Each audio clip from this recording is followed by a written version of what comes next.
când iubim puțin.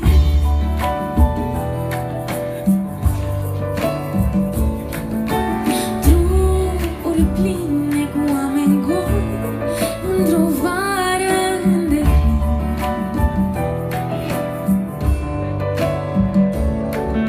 Ceva se întâmplă cu noi, ceva se întâmplă cu noi.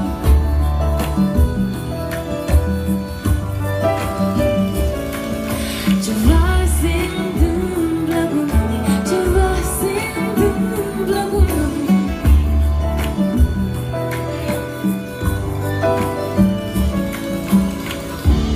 O poveste s-a încheiat, alta abia, cum se spune, răspicat.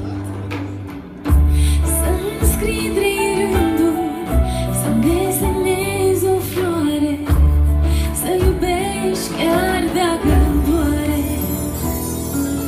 Trec zorii fără noi, când iubim puțin.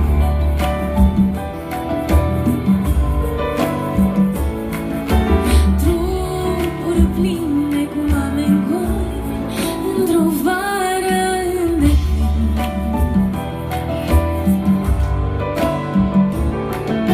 Ceva se întâmplă cu noi, ceva se întâmplă cu noi.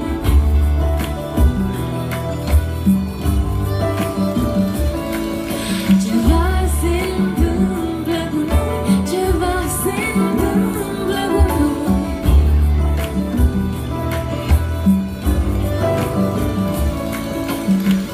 Alexandra, ce se întâmplă cu noi o să înțelegi mai târziu.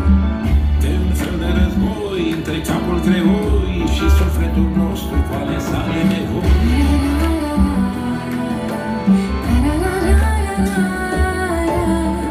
Că iubiți-ți pământ pentru sat de nebun, că și ziua de luni poate aduce nebun.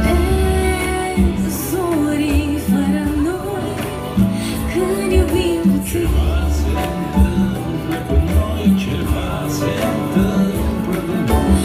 Drumuri pline cu oameni goi, într-o vară îndeplin. Ceva se întâmplă cu noi, ceva se întâmplă cu noi.